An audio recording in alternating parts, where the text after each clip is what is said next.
Shalom, beloved people. Perjanjian lama merupakan bayang-bayang dari kebenaran yang digenapi di dalam perjanjian baru.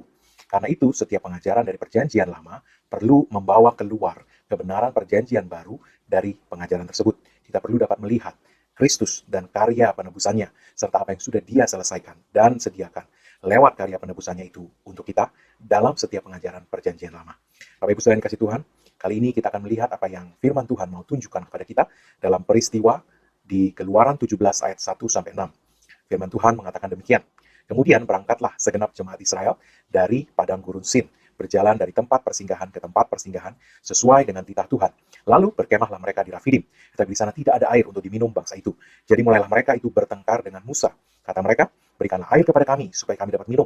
Tetapi Musa berkata kepada mereka, mengapakah kamu bertengkar dengan aku? Mengapakah kamu mencobai Tuhan? Hauslah bangsa itu akan air di sana. Bersungut-sungutlah bangsa itu kepada Musa dan berkata, mengapa pula engkau memimpin kami keluar dari Mesir untuk membunuh kami, anak-anak kami, dan ternak kami dengan kehausan? Lalu berseru-serulah Musa kepada Tuhan. Katanya, apakah yang akan kulakukan kepada bangsa ini? Sebentar lagi mereka akan melempari aku dengan batu.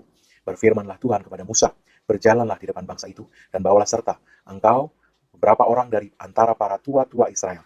Bawalah juga di tanganmu tongkatmu yang kau pakai memukul sungai Nil, dan pergilah. Maka aku akan berdiri di sana, di depanmu, di atas gunung batu di Horeb.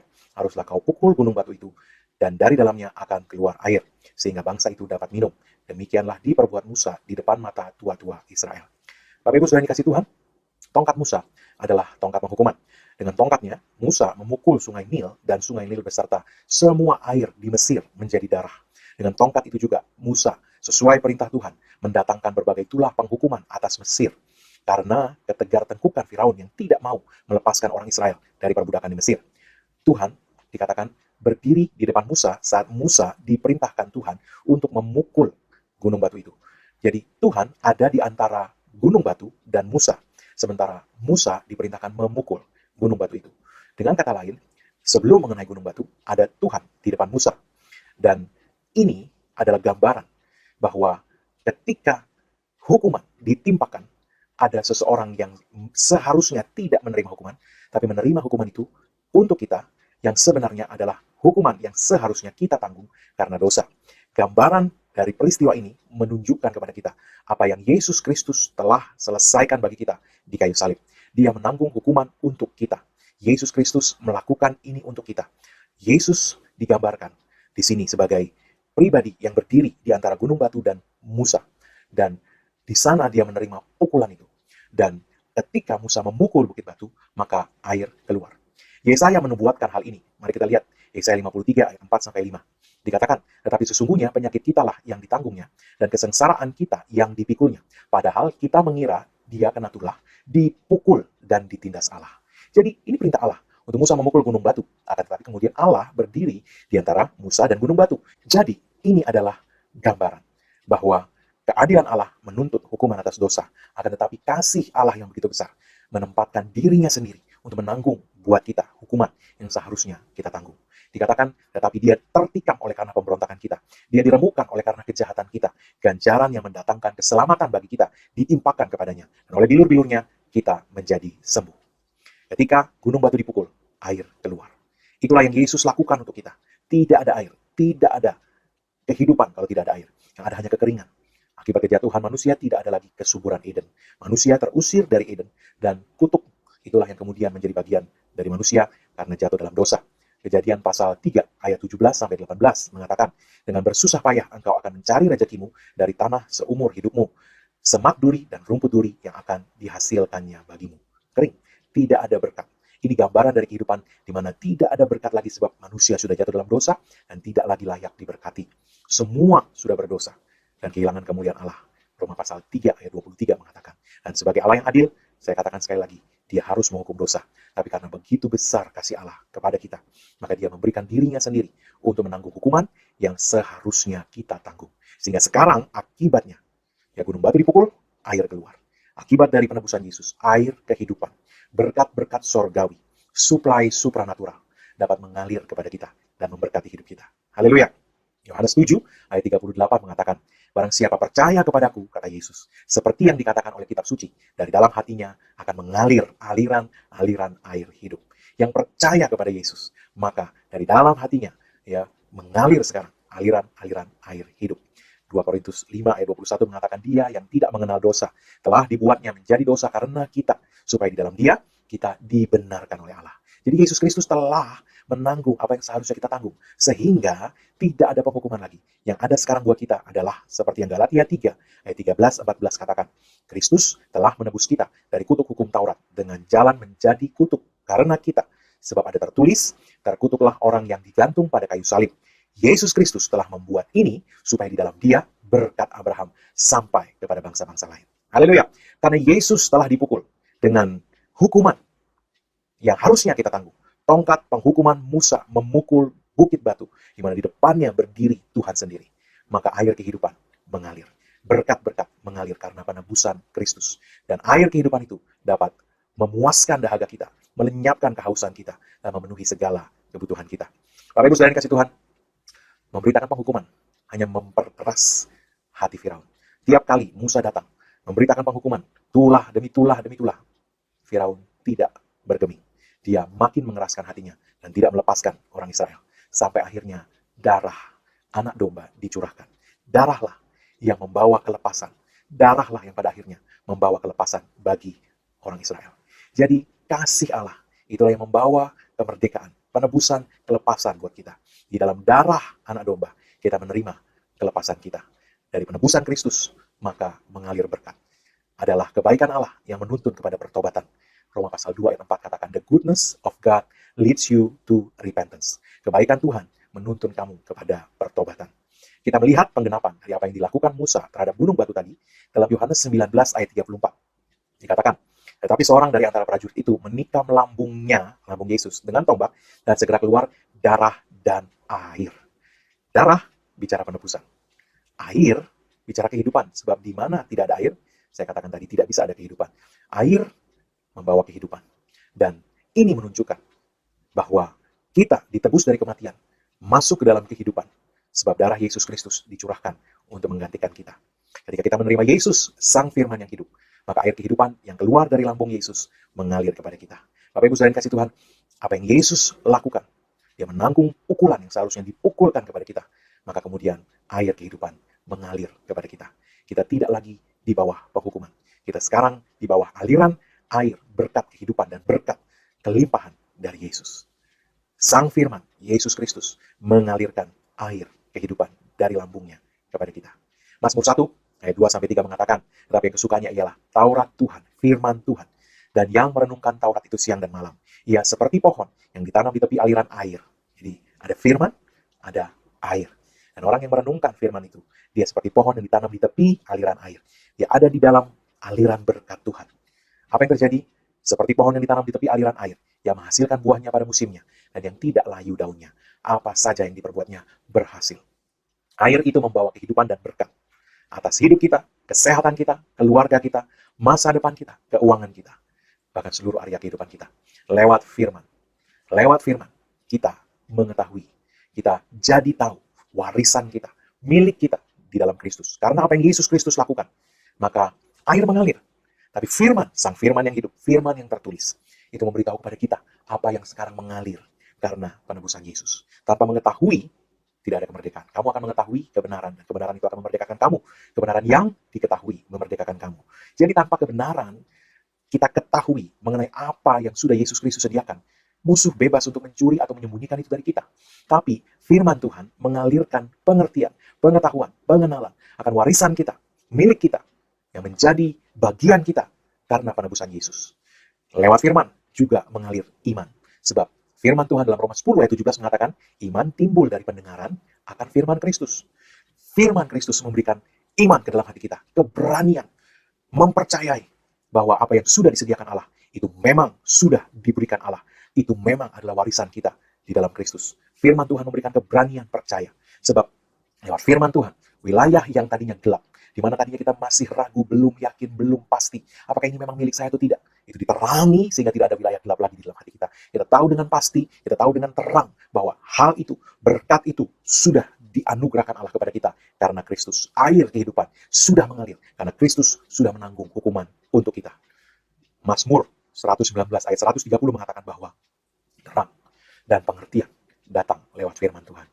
Pengertian dan terang mengenai apa yang Tuhan sudah berikan kepada kita sebagai berkat, atau saya lebih tepat katakan sebagai hak kita, sebagai anak-anak Allah, hak kelahiran kita, karena kita telah menjadi anak-anak Allah. Bapak Ibu Saudara yang dikasihi Tuhan, our birthright, hak yang kita miliki karena kita dilahirkan kembali sebagai anak-anak Allah. Firman Tuhan memberikan kepada kita terang dan pengertian mengenai hal-hal itu. Sehingga sekarang kita tahu apa yang memang sudah menjadi milik kita di dalam Kristus. Dan ketika kita tahu, kita dibebaskan dari roh ketakutan. Dan kita menerima roh yang memberikan kuasa untuk kita mengambil apa yang memang sudah menjadi milik kita. Merebut itu, bisa saya pakai kata merebut dari apa yang dicuri iblis. Yang seharusnya milik kita, tapi dicuri iblis karena ketidaktahuan kita. Firman Tuhan menyingkapkan, inilah warisanmu, inilah warisanmu, inilah warisanmu. Dan firman Tuhan mengimpartasi iman ke dalam diri kita. Sehingga kita memiliki keberanian percaya untuk mengambil kembali apa yang sebenarnya memang milik kita, tapi selama ini dicuri iblis karena ketidaktahuan kita. Bapak Ibu Saudara yang kasih Tuhan, iman membuat kita beroperasi dengan penuh keberanian percaya. Sebagaimana yang Yesus katakan dalam Markus pasal 11 ayat 23. Aku berkata kepadamu, sesungguhnya barang siapa berkata kepada gunung ini, beranjaklah dan tercampaklah ke dalam laut. Asal tidak bimbang hatinya tapi percaya. Tidak ada ketakutan, tidak ada keraguan, tapi penuh dengan keberanian percaya. Percaya bahwa apa yang dikatakan itu akan terjadi, maka hal itu akan terjadi baginya. Kita memiliki keberanian percaya untuk memerintahkan apa yang memang seharusnya menjadi milik kita karena memang sudah diberikan Allah sebagai warisan kita di dalam Kristus. Sebagai anak-anaknya, kita memerintahkan itu untuk datang dan sampai ke dalam hidup kita dan tidak tertahan atau dicuri iblis di tengah jalan. Bapak Ibu Saudara yang kasih Tuhan, iman timbul dari pendengaran, dan pendengaran akan firman Kristus. Itu sebabnya dikatakan tidak bimbang hatinya tetapi percaya. Jangan khawatir dengan kalimat itu, karena iman timbul dari pendengaran dan pendengaran akan firman Kristus. Otomatis ada iman ketika ada firman masuk ke dalam diri kita. Sehingga tidak ada lagi keraguan, tidak bimbang hatinya. Yang ada hanyalah keberanian percaya untuk memerintahkan, untuk berkata-kata kepada gunung. Sehingga hal-hal supranatural terjadi buat kita. Bapak Ibu yang dikasih Tuhan, semakin kita mendengarkan firman Tuhan, semakin kita mengetahui apa yang sudah menjadi warisan kita. Semakin kita tahu berapa banyak, berapa kayanya bagian warisan, kata firman Allah, yang sudah Yesus Kristus sediakan buat kita. Oleh sebab itu, semakin kita mendengarkan dan mendengarkan firman Allah, mendengarkan Yesus berfirman kepada kita, semakin kita mengetahui apa yang sudah menjadi milik kita, yang seharusnya memang sudah kita miliki dan nikmati. Namun, mungkin masih belum kita lihat di dalam hidup kita, karena selama ini, di dalam ketidakpahaman dan ketidaktahuan kita, musuh iblis beroleh kesempatan untuk mencuri atau menahan itu dari kita. Dan setelah kita mendengar firman yang kita tahu, maka kita tahu bahwa itu seharusnya menjadi milik kita, dan memang itu adalah milik kita, harusnya kita nikmati dalam hidup kita. Keberanian percaya yang datang dari firman Allah membuat kita berdiri dengan teguh di atas dasar firman Allah, dengan penuh iman, menjalankan otoritas yang Tuhan sudah berikan kepada kita di dalam nama Yesus. Untuk, saya pakai kata, memaksa musuh menyerahkan, melepaskan apa yang selama ini dia coba curi, coba sembunyikan dari kita. Kita paksa dia untuk melepaskan itu. Sebab di bawah kolong langit ini tidak ada nama lain yang diberikan, yang kepadanya firman Tuhan katakan, di langit, di bumi, di bawah bumi, segala sesuatu bertekuk lutut. Bukan hanya di dunia sekarang ini saja, tapi juga di dunia yang akan datang. Haleluya. Bapak Ibu Saudara dikasih Tuhan, karena firman Tuhan kita tahu, dan karena firman Tuhan kita memiliki keberanian percaya untuk mengambil milik kita dengan otoritas nama Yesus. Karena firman, maka perubahan pikiran terjadi, metanoia terjadi. Kita mengetahui hak kita yang kita terima sebagai anak-anak Allah, yang kita mungkin belum lihat, dan sekarang kita tahu itu adalah milik kita. Dan Roma 4 ayat 17 memakai istilah call those things that be not as though they were. Memanggil hal-hal yang belum kelihatan sebagaimana seolah-olah sudah ada. Kenapa be not belum kelihatan? Karena masih selama ini, karena ketidakpahaman kita ditahan oleh musuh. Tapi as though they were, itu bicara bahwa itu sesungguhnya berkat-berkat warisan itu sesungguhnya memang milik kita. Sesungguhnya memang kita nikmati dalam hidup kita. Dan sesungguhnya memang itu harusnya ada dalam hidup kita. Sehingga dengan kuasa firman Tuhan, Matius 18 ayat 18 mengatakan, apa yang kamu ikat di bumi terikat di sorga, apa yang kamu lepaskan di bumi terlepas di sorga. Maka kita memakai otoritas kita di dalam nama Yesus, berbicara untuk mendeklarasikan apa yang kita mau dan apa yang kita tidak mau dalam hidup ini. Apa yang kita mau, berkat-berkat Tuhan yang sudah diberikan kepada kita sebagai warisan kita di dalam Kristus. Apa yang kita tidak mau, segala yang jahat. Kita tidak mau itu.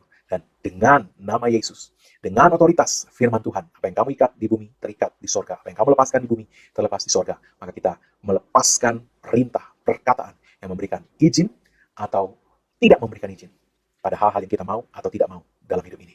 Kita memerintahkan pencuri itu untuk melepaskan dan meninggalkan berkat kepunyaan kita yang Yesus sudah wariskan kepada kita. Kita berdiri, saya katakan sekali lagi, kita berdiri di hadapan sang batu penjuru yang kekal untuk memanggil air keluar dari sang batu penjuru itu kepada kita. Sehingga manifestasi air kehidupannya itu berkat-berkat berlimpah-limpah. Itu kita alami dalam hidup kita.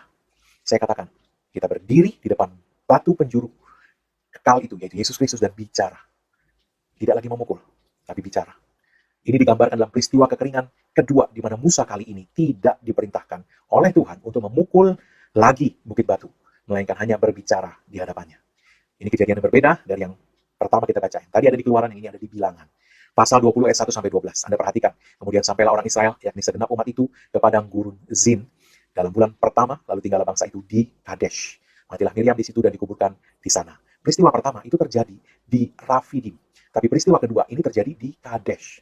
Nah, dikatakan ayat berikutnya, pada suatu kali ketika tidak ada air bagi umat itu, berkumpullah mereka mengerumuni Musa dan Harun, dan bertengkarlah bangsa itu dengan Musa. Katanya, sekiranya kami mati binasa pada waktu saudara-saudara kami mati binasa di hadapan Tuhan, mengapa kamu membawa jemaah Tuhan kepada gurun ini, supaya kami dan ternak kami mati di situ?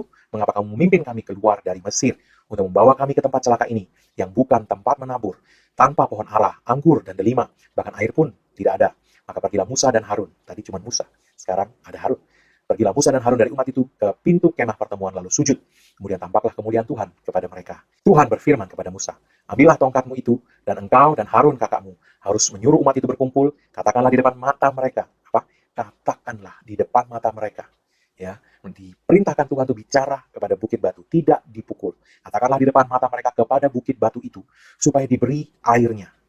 Demikianlah engkau mengeluarkan air dari bukit batu itu. Gimana? Demikianlah engkau mengeluarkan air dari bukit batu itu. Yaitu bicara kepada bukit batu itu.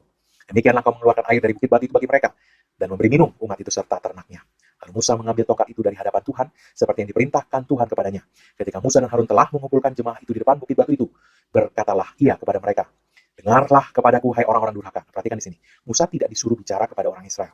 Musa disuruh bicara kepada bukit batu, supaya bukit batu mengeluarkan air. Tapi Musa bicara kepada orang Israel. Dengarkanlah kepadaku, hai orang-orang durhaka. Apakah kami harus mengeluarkan air bagimu dari bukit batu ini? Musa tidak bisa mengeluarkan air dari bukit batu. Adalah Tuhan yang memerintahkan Musa untuk bicara supaya bukit batu mengeluarkan air. Jadi kalau dia katakan kami harus mengeluarkan air, itu tidak benar. Dan yang kedua, Tuhan tidak memerintahkan Musa untuk bicara, apalagi mengatakan kepada orang Israel bahwa mereka adalah orang-orang durhaka. Tuhan hanya menyuruh Musa bicara kepada bukit batu, untuk bukit batu melepaskan air, yaitu berkat. Itu bicara berkat. Jadi dengan kata lain, Musa seharusnya bicara berkat di hadapan bukit batu, supaya berkat itu mengalir dari bukit batu itu dan memberkati orang Israel. Itu yang diperintahkan Tuhan. Tapi itu tidak dilakukan Musa. Dia justru berkata, dengarlah kepadaku, hai orang-orang durhaka, apakah kami harus mengeluarkan air bagimu dari bukit batu ini? Sesudah itu, Musa mengangkat tangannya lalu memukul bukit batu itu dengan tongkatnya 2 kali. Ya, perhatikan tadi, dulu 1 kali. Ini 2 kali, maka keluarlah banyak air. Tadi hanya air, sekarang banyak air, sehingga umat itu dan ternak mereka dapat minum. Bapak Ibu Saudara yang dikasih Tuhan, Musa tidak melakukan apa yang Tuhan perintahkan kepada dia. Untuk dia lakukan, dia melakukan apa yang tidak diperintahkan Tuhan. Tongkat penghukuman, dia pakai untuk memukul lagi gunung batu itu. Dan Tuhan tidak menyuruh itu. Tidak diperintahkan Tuhan. Tuhan hanya memerintahkan untuk bicara, supaya air keluar. Jadi bicara, supaya berkat keluar. Bicara apa? Bicara berkat. Supaya berkat itu yang diucapkan itu mengalir keluar. Hai gunung batu, keluarkanlah air. Supaya bukit batu itu mengeluarkan air, kata Tuhan. Dan harusnya dengan bicara itu saja yang Tuhan perintahkan. Air mengalir. Tapi apa yang Musa lakukan? Dia justru bicara menghakimi umat Tuhan dan memukul lagi bukit batu. Karena kasih dan kemurahan Tuhanlah, air tetap mengalir. Seharusnya tidak, karena Musa tidak taat kepada Tuhan. Ayat 12 menegaskan itu. Tetapi Tuhan berfirman kepada Musa dan Harun, karena kamu tidak percaya kepadaku dan tidak menghormati kekudusanku di depan mata orang Israel, itulah sebabnya kamu tidak akan membawa jemaah ini masuk ke negeri yang akan kuberikan kepada mereka. Jadi air mengalir. Tetapi Musa salah. Dia seharusnya tidak memukul lagi. Dia seharusnya tidak menghakimi umat Tuhan. Umat Tuhan yang sudah ditebus tidak seharusnya dihakimi lagi. Itu sebabnya Roma 8 ayat 1 mengatakan, sekarang tidak ada lagi penghukuman di dalam Kristus Yesus. Tidak ada lagi penghukuman bagi mereka yang ada di dalam Kristus Yesus. Tidak ada lagi, tidak ada lagi. Tidak ada lagi. Yang ada hanyalah berkat. Oleh sebab itu, Yesus berkata untuk bicara kepada gunung. Tadi kan kita sudah lihat Markus 11 ayat 23. Bicara kepada gunung, maka gunung itu akan menurut kepadamu. Bicara, tidak disuruh pukul. Tidak ada penghukuman lagi. Tidak ada penghukuman bagi mereka yang ada dalam Kristus Yesus. Hanya diperintahkan untuk bicara. Dan air banyak akan keluar. Bapak Ibu Saudara yang kasih Tuhan, itulah yang Yesus sudah kerjakan buat kita. Karena apa yang Yesus sudah kerjakan, air bisa mengalir. Dan Tuhan memberikan kepada kita perintah, bicara. Di hadapan gunung batu, batu penjuru yang kekal itu, Yesus Kristus. Bicara saja, maka akan mengalir banyak berkat berkelimpahan. Aku datang untuk memberikan kamu hidup, hidup di dalam segala kelimpahan. Jadi perhatikan, bahwa Tuhan tidak mau Musa memukul. Tuhan tidak mau Musa menghakimi orang Israel. Musa hanya diperintahkan untuk bicara. Jadi, sekarang tidak ada lagi penghukuman bagi Anda dan saya yang ada di dalam Kristus Yesus. Yang ada hanyalah untuk kita bicara, kita memerintahkan, kita memakai otoritas kita di dalam nama Yesus untuk bicara, maka air akan mengalir. Suplai supranatural akan mengalir. Dan apa yang sudah dicuri iblis, itu dilepaskan kepada kita. Kita memerintahkan pencuri untuk meninggalkan setiap berkat warisan yang sudah diberikan Tuhan kepada kita. Sehingga semua itu kita lihat manifestasinya dalam hidup kita. Jadi Bapak Ibu Saudara yang dikasih Tuhan, Yesus Kristus sudah melakukan semua ini supaya berkat Abraham, dikatakan Galatia pasal 3 ayat 14 tadi, bisa sampai kepada kita. Sehingga berkat Abraham bisa sampai kepada kita, Yesus Kristus sudah menanggung hukuman kita. Karena itu sekarang tidak ada lagi penghukuman bagi kita yang ada di dalam Kristus Yesus. Jadi jangan terima penghukuman apapun yang iblis berusaha tuduhkan kepada Anda. Tidak ada lagi penuduhan, tidak ada lagi penghukuman. Kebenarannya, Anda dan saya sudah dihukum di dalam Kristus. Artinya, Kristus Yesus menanggung hukuman kita, sehingga karena Yesus menanggung hukuman kita, itu sama dengan kita sudah dihukum di dalam Kristus. Yesus sudah menyelesaikan itu. Dia menanggung hukuman Anda dan saya. Dia mencurahkan darah supaya air kehidupan dapat mengalir kepada kita. Sekarang, untuk Anda dan saya, kita tinggal bicara kepada gunung batu, sang batu penjuru yang kekal, Yesus Kristus. Maka, Markus 11 ayat 23 tadi katakan, apa saja yang dikatakannya akan terjadi. He shall have whatsoever he said. Dalam bahasa Inggris dikatakan dia akan memiliki apapun juga yang dikatakannya. Sekali lagi, he shall have whatsoever he said. Dia akan memiliki apapun juga yang dikatakannya. Jadi, di dalam Kristus, karena Kristus, atas kehendak Allah, setiap kali kita bicara, mengucapkan berkat, kehidupan, kita tidak bicara kepada udara yang kosong. Tidak. Atau seperti mengucapkan mantra yang diulang-ulang sampai terjadi. Bukan. Kita sedang berdiri di hadapan gunung batu penjuru kita. Yesus Kristus, sang batu penjuru yang kekal. Kita sedang bicara di hadapan sang batu penjuru itu. Sehingga air kemudian mengalir banyak dari bukit batu itu. Dari gunung batu yang kekal, yaitu Yesus Kristus. Jadi hanya bicara saja. Nikmati apa yang Yesus sudah selesaikan buat kita. Ini adalah kemurahan. Ini adalah kasih karunia Tuhan buat kita. Yaitu bahwa kita percaya. Ingat ya teguran Tuhan kepada Musa dan Harun tadi, kamu tidak percaya.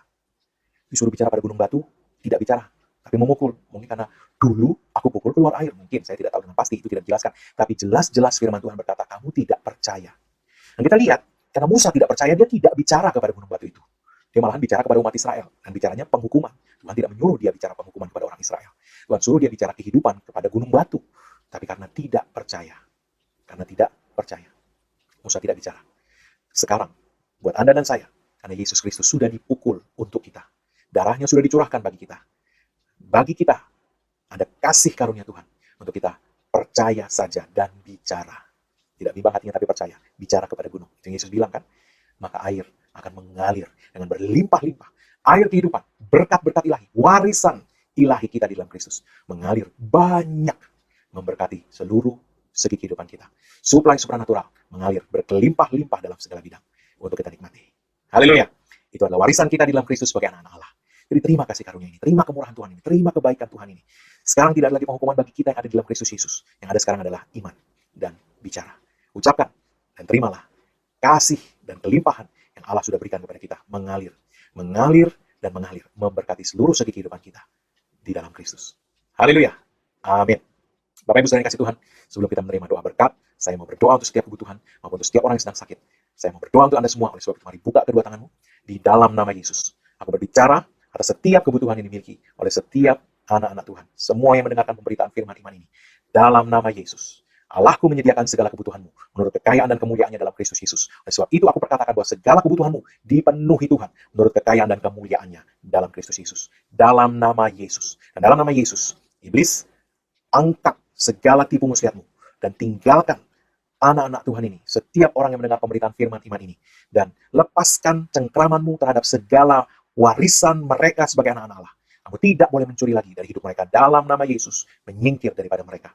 Dan malaikat Tuhan, bawa kepada mereka segala warisan yang memang adalah milik anak-anak Tuhan ini. Bawa kepada mereka, sampai kepada mereka, segala kebutuhan mereka disuplai secara supranatural dalam nama Yesus. Buat Anda yang sakit, dalam nama Yesus, iblis, angkat setiap gejala yang kamu mau coba tunjukkan. Angkat itu dan menyingkirlah dari setiap orang dalam nama Yesus. Dan dalam nama Yesus, karena firman Tuhan berkata oleh bilur-bilur Yesus, kamu sudah sembuh, maka aku berkatakan kesembuhan sempurna, kesehatan sempurna, pemulihan sempurna dalam nama Yesus. Tidak ada sakit penyakit lagi. Aku menghancurkan kuasa sakit penyakit dan kelemahan tubuh dari setiap orang yang mendengar pemberitaan firman iman ini. Dalam nama Yesus. Amin. Mari Bapak Ibu saudara yang dikasih Tuhan, kita terima berkat dari Tuhan sekarang. Sekali lagi buka kedua tanganmu di hadapan Tuhan.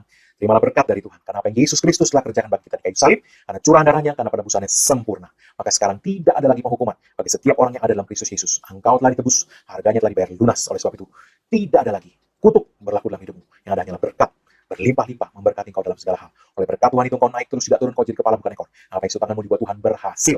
Dan panjang umur Tuhan mengenyangkan engkau. Dan Tuhan memperlihatkan padamu keselamatan yang daripadanya. Umurmu minimal 120 tahun. Dan dipenuhi dengan hari-hari yang baik dari Tuhan. Dalam nama Yesus, tidak ada yang jahat mendekat kepadamu. Dan tidak ada tulah mendekat kepada kemah kediamanmu. Dalam nama Yesus, sebab tempat perlindunganmu dan kubu pertahananmu, Allahmu yang kau percayai. Amin. Tuhan Yesus memberkati.